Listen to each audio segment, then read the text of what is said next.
Output दे रहे हैं, दोनों का केवीए रेटिंग सेम था। जब हमने इसको ऑन करेंगे तो हम क्या करेंगे, दो चीज़ों पे कंसंट्रेट करेंगे, एक वोल्टेज को और दूसरा जो है वो फ्रीक्वेंसी को। अब हमने जब डिस्ट्रीब्यूशन ट्रांसमिशन मतलब ये टॉपिक्स देखे हुए हैं तो उसमें हमने देखा हुआ है कि 20% जो है वोल्टेज अलाउ होता है डिस्ट्रीब्यूशन लाइन में, बराबर है ना। कम या ज़्यादा परसेंट चलेगा हमें, अगर 400 वोल्ट है 20 वोल्ट कम या ज़्यादा अलाउ होगा। उसी तरह से फ्रिक्वेंसी होती है जो हम 3% अलाउ करते हैं ट्रांसमिशन लाइन में या डिस्ट्रीब्यूशन लाइन में, ठीक है ना। तो 3% मतलब 50 हर्ट्ज हम बोलते हैं कि हमारी फ्रिक्वेंसी है, उससे 3 अगर वो कम होगी तब भी अलाउ होगा, अगर वो ज़्यादा होगी 3 से मतलब तब भी अलाउ होगा। तो हमें इसको ऑन करना है। ये चीज़ों को ध्यान में रखकर हम लोग जो है पैरेलल ऑपरेशंस करेंगे। और पैरेलल ऑपरेशंस करने के लिए सबसे पहले हम लोग अल्टरनेटर की बात करते हैं। हमने अल्टरनेटर्स में 2 प्रैक्टिकल किए। सबसे पहले तो टर्मिनल को आइडेंटिफाई किया है कि क्या उसके टर्मिनल्स होते हैं। तो टर्मिनल आइडेंटिफाई करते समय सबसे पहले तो क्योंकि अल्टरनेटर को घुमाने के लिए हम प्राइम मूवर का इस्तेमाल करते हैं, तो प्राइम मूवर के तौर पे हम डीसी मोटर का इस्तेमाल करते हैं। या तो वो कंपाउंड मोटर होगी या तो वो शंट मोटर होगी। तो यहाँ पे जो मोटर इस्तेमाल की है वो शंट मोटर है। अगर आप इसके नेम प्लेट को देखोगे तो आपको पता चल जाएगा ये एक शंट मोटर है और इसका डायग्राम आपको यहाँ पे दिखाई दे रहा है। तो शंट मोटर मतलब क्या, तो इसमें 2 आर्मेचर के सिरे होंगे, 2 फील्ड के सिरे होंगे। अब कनेक्शंस करने हैं क्योंकि एक डीसी मोटर है तो हम इसे ऑन करने के लिए एक स्टार्टर का इस्तेमाल करेंगे। तो हम क्या करेंगे, ये मेन सप्लाई जो है वो पॉजिटिव सप्लाई हम पहले लाइन को देंगे, लाइन एल वाले सिरे को देंगे। यहाँ पे F1 और A1 सिरे को शॉर्ट कर देंगे और इसको नेगेटिव सप्लाई के साथ जोड़ देंगे। बचे हुए ये दोनों सिरे जो स्टार्टर के 2 सिरे हैं F और A, वो हम A सिरा आर्मेचर के A सिरे के साथ जोड़ देंगे, F वाला सिरा एक मतलब F के साथ जोड़ देंगे। तो हमारा जब स्टार्टर को हम ऑन करेंगे तो हमारा डीसी मोटर जो है वो एज अ प्राइम मूवर की तरह रोटेट करेगी। जब ये प्राइम मूवर के तौर पे रोटेट करेगी तो जाहिर सी बात है ये मैग्नेटिक फ्लक्स को काटेगा और इसके अंदर जो है EMF इंड्यूस होंगे। अब इसकी सेकेंडरी वाइंडिंग जो है वो स्टार की होती है और फील्ड के लिए हम अलग से सप्लाई देते हैं। तो अगर हमने यहाँ पे देखा होगा, हम यही पॉजिटिव नेगेटिव सप्लाई अगर हम यहाँ पे देंगे, इसके फील्ड एक्साइटेशन को देंगे, तो वोल्टेज पे मतलब जब लोड पर ये वोल्टेज को कम या ज़्यादा कर रहा था, तो हम क्या करेंगे, इसको अलग एक पॉनी मोटर के सहायता से या हम उसको एक्साइटर कहते हैं, उस एक्साइटर के सहायता से डीसी सप्लाई देंगे। तो इसी के साथ एक और मोटर यहाँ पे कपल्ड की है। ये एक शंट जनरेटर है, छोटा जनरेटर है जिसका इस्तेमाल हम लोग एक्साइटर के तौर पे कर रहे हैं और फील्ड एक्साइटेशन के तौर पर हम इसका इस्तेमाल करेंगे। तो इससे मिलने वाला आउटपुट वोल्टेज हम यहाँ पे फील्ड को देंगे और फील्ड एक्साइटेशन के तौर पे काम करेंगे। अब अगर यहाँ पे इस पैनल को अगर आप समझोगे तो ये तो क्लियर हो रहा है कि ये मेन सप्लाई है। इस मेन सप्लाई को हम ऑन करेंगे, यहाँ पे एक स्टार्टर है, ये एक डीसी मोटर है, ये अल्टरनेटर्स है, ये एक्साइटर है जो हम एक्साइटेशन के तौर पे इस्तेमाल कर रहे हैं और ये भी एक प्रकार का शंट जनरेटर ही है। तो सेम कनेक्शन है और यहाँ पे 2 वेरिएबल रेजिस्टेंस लगे हुए हैं। अब हमें पता है, हमने जब प्रैक्टिकल किया था तो हम लोगों ने देखा था कि अगर हमें इस मोटर की स्पीड को कम या ज़्यादा करेंगे तब भी हम वोल्टेज को, आउटपुट वोल्टेज के ऊपर उसका असर हो रहा था, वो कम या ज़्यादा आ रहा था। या फिर हमने ये जो फील्ड एक्साइटेशन है इसके सीरीज़ में अगर एक रियोस्टेट लगा दिया तो उसके मिलने वाला सप्लाई भी कम या ज़्यादा हो रहा था, बराबर ना। तो यहाँ पे 2 वोल्ट मतलब वेरिएबल रेजिस्टेंस लगाए हुए हैं। एक जो है हम इसके स्पीड कंट्रोल के लिए इस्तेमाल कर रहे हैं, दूसरा जो है हम फील्ड एक्साइटेशन के तौर पे इस्तेमाल कर रहे हैं। तो यहाँ पे 2 हैं, साथ में एक और यहाँ पे आप अगर देख पा रहे होंगे तो और एक रियोस्टेट है, वो इसके सीरीज़ में लगा हुआ है, जो उससे आउटपुट वोल्टेज मिल रही है उसके सीरीज़ में लगा हुआ है। फील्ड एक्साइटेशन के तौर पे जो हम इसको सप्लाई दे रहे हैं वो भी वहाँ से एक रियोस्टेट के माध्यम से आ रहा है। तो आप अगर देखोगे तो 3 वेरिएबल रेजिस्टेंस है, 1, 2 और 3। ये जो होगा वो स्पीड कंट्रोल करने के लिए इस्तेमाल कर रहे हैं, ये जो है ये हम जो एक्साइटेशन के तौर पे इस्तेमाल कर रहे हैं, और वो जो है वो उसके सीरीज़ में लगा हुआ है। फील्ड एक्साइटेशन मतलब जो आउटपुट वोल्टेज आ रहा है उसको भी वो वेरी कर रहा है, ठीक है ना। तो यहाँ पे 3 वेरिएबल रेजिस्टेंस हमने इस्तेमाल किए हैं। तो सेम कनेक्शन है जो आपने वहाँ पे किए थे, सेम कनेक्शंस यहाँ पे भी है, अलग कुछ भी नहीं है। डीसी मोटर है तो आपने डीसी मोटर के लिए स्टार्टर इस्तेमाल किया था, तो स्टार्टर्स के ही कनेक्शंस यहाँ पे है। आपने आउटपुट वोल्टेज लेके जो है लैंप लगाए थे या वोल्टमीटर लगाया था, तो सेम यहाँ पे डीसी का है, तो डीसी वोल्टमीटर है जो आप इसके पैरेलल में इस्तेमाल करोगे। जो भी सप्लाई आप यहाँ पे दोगे वो आपको यहाँ दिखाई देगा। ये आउटपुट वोल्टेज जो प्रोड्यूस करेगा वो यहाँ पे आपको दिखाई देगा। तो ये 2 वोल्टमीटर्स हैं, आप सीरीज़ में एमीटर को इस्तेमाल करोगे, क्या रीडिंग होगा वो आपको पता चल जाएगा। सेम सेटअप अल्टरनेटर 2 का भी है, सेम है, ठीक है, कोई उसमें भी चेंजेस नहीं होगा। बट हमें पैरेलल ऑपरेशन करना है तो ये पैरेलल ऑपरेशन का एक सर्किट बोर्ड है। अब यहाँ पे क्या है कि दोनों अल्टरनेटर का सप्लाई एक जगह लाया गया है। तो हम अगर देखेंगे अल्टरनेटर 1 मतलब ये अल्टरनेटर है, और मेन का अगर आप लोग देखोगे तो यहाँ पे मेंस लिखा हुआ है। अल्टरनेटर 1 जो है, आप इस नॉब को यहाँ पे एक सेलेक्टर स्विच है, ये सेलेक्टर स्विच को आप जब अल्टरनेटर 1 पे रखोगे तो मिलने वाला आउटपुट वोल्टेज आपको यहाँ पे दिखाई देगा। जो भी आपको रीडिंग आ रही है वो यहाँ पे होगी। जब आप इस सेलेक्टर स्विच को चेंज कर दोगे तो अल्टरनेटर 2 का जो भी रीडिंग आपको मिलेगा वो यहाँ पे मिलेगा। अब अल्टरनेटर 2 या 1 जब हम पैरेलल ऑपरेशन करते हैं तो हमने देखा हुआ है कि हमें इम्पॉर्टेंट क्या है, वोल्टेज, फ्रिक्वेंसी और फेज सीक्वेंस, ये 3 चीज़ें हमें इम्पॉर्टेंट होती है। तो ये जो है सेलेक्टर स्विच के माध्यम से हम इन तीनों चीज़ों को देखेंगे। सेलेक्टर फेज सीक्वेंस के लिए हम ये स्विच का इस्तेमाल करेंगे, ये वोल्टमीटर है और फ्रिक्वेंसी है। तो यहाँ पे हमें पता चल जाएगा अल्टरनेटर 1 का और 2 का। अब पैरेलल ऑपरेशन करते समय हम 3 मेथड्स का इस्तेमाल करते हैं। सबसे महत्वपूर्ण चीज़ होती है सिंक्रोनोस्कोप। तो सिंक्रोनोस्कोप मतलब क्या, एक मीटर होगा, दोनों की फ्रिक्वेंसी, वोल्टेज, फेज सीक्वेंस जब इक्वल होगा तो जाहिर सी बात है यहाँ पे अगर आप देख पा रहे होंगे तो बड़ा सा एक लाइन दिखाई दे रहा है। अगर दोनों की वोल्टेज इक्वल है, दोनों का फ्रिक्वेंसी इक्वल है, दोनों का फेज सीक्वेंस इक्वल है, तो ये नॉब बराबर बिल्कुल बीच में आ जाएगा। तो आप इसको आसानी से ऑन कर सकते हो फेज सीक्वेंस को, मतलब आप इस नॉब को ऑन कर सकते हो और वही पैरेलल हो जाएगा। पर अगर हम बोलते हैं कि 3% कम या ज़्यादा फ्रिक्वेंसी अलाव है और 20% वोल्टेज कम या ज़्यादा अलाव है, तो इसलिए यहाँ पे 3% फ्रिक्वेंसी और उसी प्रोपोर्शनल में वोल्टेज को यहाँ पे मार्क किया है, और सेम वैसा ही। तो इन बिटवीन कहीं पे भी आएगा तो हम इसको पैरेलल ऑपरेट कर सकते हैं, ठीक है। तो ये हो गया हमारा सिंक्रोनोस्कोप। उस दौरान में अगर आप इसको ऑन करने के लिए आपको ये सिंक्रोनोस्कोप का स्विच है, अब इसको ये एक प्रकार का सेलेक्टर स्विच है, आप इसको प्रेस करोगे तो यहाँ पे लाइट ग्लो कर जाएगा और आपका जो भी रीडिंग है वो आपको यहाँ पे पता चलेगा। अगर ये इक्वल हो गया है, दोनों के फ्रिक्वेंसी वोल्टेज इक्वल है, तो ये इन बिटवीन आएगा। आप उस दौरान में इस नाइट स्विच को ऑन कर सकते हैं, या फिर हम लैंप मेथड का इस्तेमाल करते हैं। तो ये लैंप है, लैंप मेथड में हम डार्क लैंप मेथड का इस्तेमाल करते हैं, ब्राइट लैंप मेथड का इस्तेमाल करते हैं, या इन दोनों का कॉम्बिनेशन, मतलब dark and bright lamp method. अब डार्क लैंप मेथड क्या है कि लैंप ऑन होंगे, वो हर फेज में लगे होंगे, ठीक है ना। जैसे ही डार्क है मतलब लाइट फेज सीक्वेंस इक्वल हो जाएगा तो वो डिम हो जाएंगे, मतलब बंद हो जाएंगे, तो आपको पता चल जाएगा कि ये डार्क लैंप मेथड होगी है, फ्रीक्वेंसी इक्वल होगी है। ब्राइट में क्या है, लैंप ऑफ होंगे और जैसे ही आपका फेज सीक्वेंस इक्वल होगा वो ब्राइट हो जाएंगे, तो आपका पता चल जाएगा कि ये फेज सीक्वेंस इक्वल है। या फिर एक तीसरी मेथड होती है जिसको हम बोलते हैं dark and bright lamp method. तो dark and bright lamp methods में क्या है कि 2 लैंप जो है वो ग्लो होते रहेंगे और एक लैंप बंद होगा, बट जैसे ही फेज सीक्वेंस इक्वल होगा, उसकी फ्रीक्वेंसी इक्वल होगी, तो दोनों बंद हो जाएंगे और जो बंद था वो ग्लो हो जाएगा, और उस दौरान में आप स्विच को ऑन कर सकते हो पैरेलल ऑपरेशन के तौर पे। क्लियर हो गया? तो यहाँ तक किसी को डाउट्स है क्या करना है, क्या मेथड्स होती है? तो यहाँ पे जो हम मेथड इस्तेमाल कर रहे हैं वो dark and bright lamp methods है, ठीक है। इसका मतलब ये 2 ग्लो करेंगे और एक बंद हो जाएगा, ठीक है। हम इस मेथड का यहाँ पे इस्तेमाल कर रहे हैं। अब हम इसको ऑन करते हैं। ऑन करने के लिए आपके पास डीसी सोर्स अवेलेबल होना चाहिए। तो यहाँ पे हम इसके रेटेड वोल्टेज देंगे, तो रेटेड वोल्टेज है इसका 400 वोल्ट। तो आप वहाँ से ये ऑन है, हम इसको डीसी को ऑन करते हैं, तो ऑन कर दीजिए। अब अगर आप देख पा रहे होंगे तो वोल्टेज आ गया है, 400 वोल्ट इनपुट है। अब इसको ऑन करेंगे तो डीसी वोल्टेज भी ये प्रोड्यूस करना शुरू करेगा। हम धीरे धीरे डीसी वोल्टेज को बढ़ाते हैं।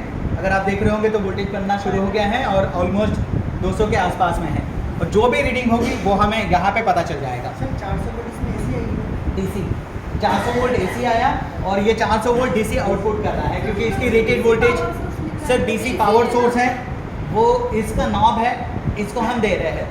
वहाँ से तो आपको एसी मिल रहा है, आप यहाँ पे इसको एसी दे रहे हो और ये आउटपुट आपको डीसी करके दे रहा है। तो आपको ये एसी वोल्टमीटर है जो एसी इनपुट दिखा रहा है 400 वोल्ट, और आपका ये डीसी आउटपुट वोल्टेज है जो आपको यहाँ पे पता चल रहा है कि 400 वोल्ट। अब जब आप इस स्विच को ऑन करोगे तो आपको पता चल जाएगा। तो यहाँ पे पता है ये इनपुट वोल्टेज है, क्योंकि ये डीसी का वोल्टमीटर है, तो आपको पता चल गया कि यहाँ पे 400 वोल्ट डीसी आ चुका है, ठीक है। ये हमने यही सप्लाई यहाँ पे दिया हुआ है। ये मैम हो सकता है मीटर्स का कोई एरर हो, ठीक है। तो यहाँ पे आपको 400 वोल्ट मिल रहा है, ठीक है। तो आपको यहाँ पे 400 वोल्ट मिल गया। अब जब आप इस स्विच को ऑन करोगे तो ये घूमना चालू हो जाएगा, ठीक है। तो आपको क्या करना है, इसको उसी दौरान में इसको भी ऑन करना है, फील्ड एक्साइटेशन को।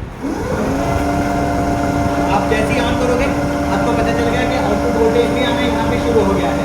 तो आपका वोल्टेज है यहाँ पे 400 डीसी आउटपुट, ठीक है। मतलब एसी इनपुट आपको पता है, आपने डीसी इनपुट दिया, ये एसी आउटपुट आपको मिला क्योंकि अल्टरनेटर है। अब आपको जो भी देखना है आप आप यहाँ पे देख सकते हो अल्टरनेटर 1 मतलब ये वाला है।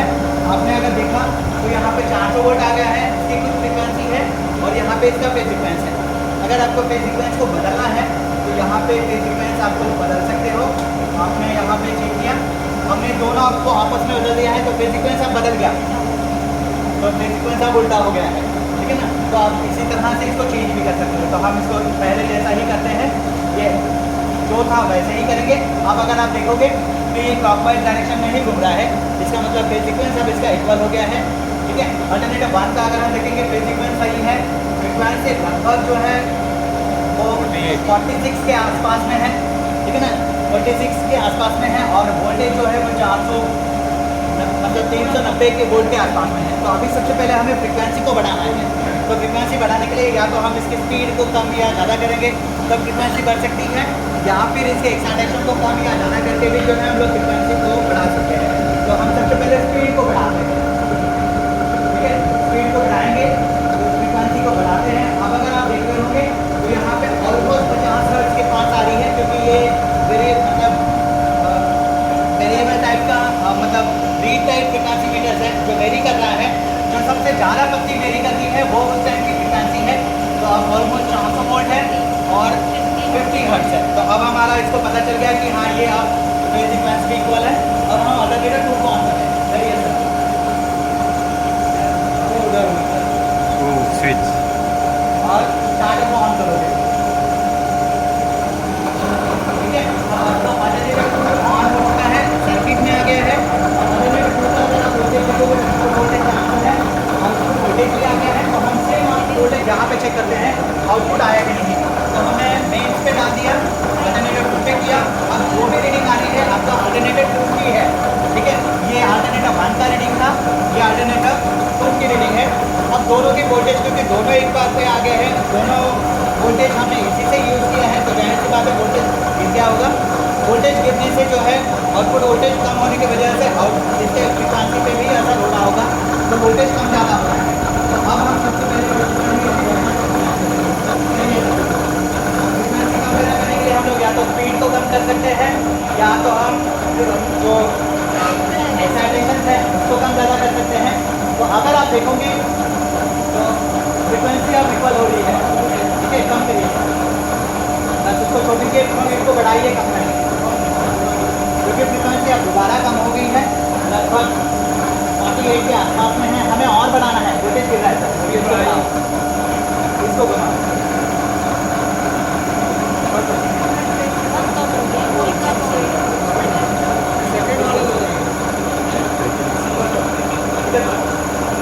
वोल्टेज को कम करो, करो और करो,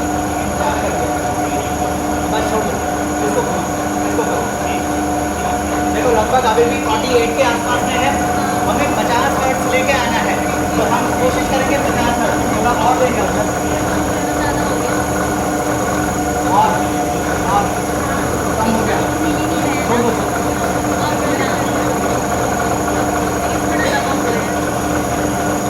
अब अगर आप देखोगे तो 50 हर्ट्ज है, वोल्टेज लगभग 380 के आसपास में है। अब हम अल्टरनेटर 1 को दोबारा देखते हैं।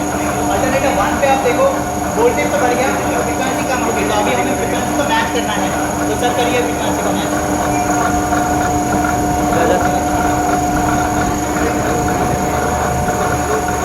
ये छोटे है यहाँ पे, आपको फ्रिक्वेंसी को मैच करना है। इसका मतलब या तो आप स्पीड को कम ज़्यादा करके कर सकते हो, या फिर एक्साइटेशन को कम ज़्यादा करके नहीं। अब देखो 50 हर्ट्ज है, छोड़ दो सर। अब देखो अल्टरनेटर 1 का 50 हर्ट्ज है, वोल्टेज 400 है, ठीक है।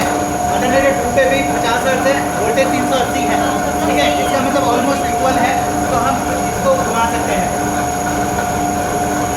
देखो दूर है, इसका मतलब हमारी फ्रिक्वेंसी मैच नहीं है।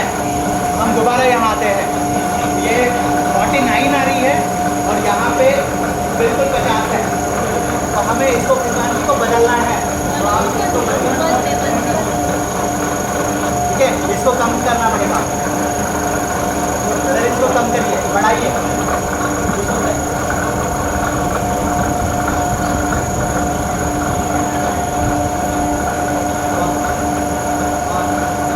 करिए सर थोड़ा सा इधर वाले संभाल के करिए इधर करो अपने आप करो हल्का बस छोड़ दो अब देखो ये 50 हर्ट्ज है ये भी 50 है इसका मतलब ये फ्रीक्वेंसी सिंपल हो गया होगा अब हम लैंप को ठीक है हमने सिंक्रोनोस्कोप देखा अब हम लैंप को देखते हैं देखो फ्रीक्वेंसी मैच नहीं है फ्रीक्वेंसी बदल गई तो ये जो है इसका स्विचिंग टाइमिंग बदल गया अब वोल्टेज भी बदल गया फ्रीक्वेंसी भी बदल गई हम अब दोबारा अल्टरनेटर 1 पे बात करते हैं तो 50 हर्ट्ज है 400 वोल्ट है बट इसका फ्रीक्वेंसी बदल गया तो इसका फ्रीक्वेंसी हल्का सा बढ़ा हल्का सा देखो अब छोड़ दो सर अब देखो इसका स्विचिंग टाइमिंग बदल गया ठीक है पहले ये बहुत जल्दी जल्दी ऑन हो रहा था अब देखो एकदम बिल्कुल हल्का सा हो रहा है बट अब फ्रीक्वेंसी दोबारा चेंज होगी ठीक है अब ऑलमोस्ट इक्वल है तो हम स्विचिंग कर देंगे ठीक है ऑलमोस्ट इक्वल आ गया था हम अगर ज़्यादा देर तक खेलते रहेंगे तो फ्रीक्वेंसी बार बार बदल रही है तो अब अगर देखो वोल्टेज सेम है जो सर का इक्वेशन था ठीक है वोल्टेज इक्वल है सर अब अल्टरनेटर 1 का अल्टरनेटर 2 का ठीक है अभी तो हमने कुछ भी नहीं किया फ्रीक्वेंसी इक्वल है फिर सीक्वेंस इक्वल है ये दो लाइन बंद हो गए एक राइट हो गया है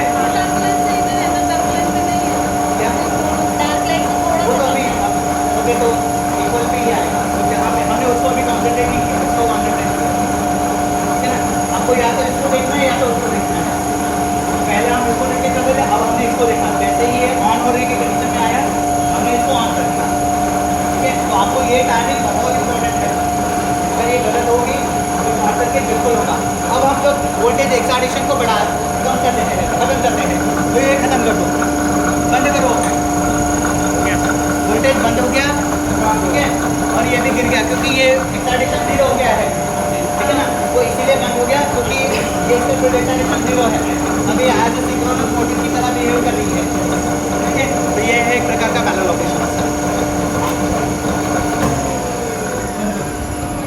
स्टार्टर बंद करो